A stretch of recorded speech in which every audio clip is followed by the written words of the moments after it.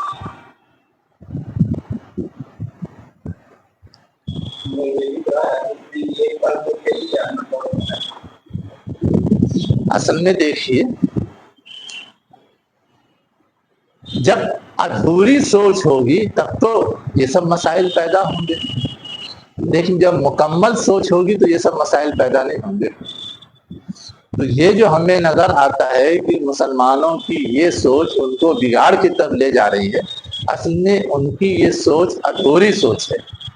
ہمیں انہیں پوری سوچ بتانی چاہیے کہ جہنم کا پورا سیناریو اور پورا اس کا جو کردار ہے اور اس کے سلسلے کی تعلیمات اور ہدایات ہیں اس سے کیا چیز سمجھ میں آتی ہے، تو پھر اس سوچ کی اصلاح ہو جائے گی۔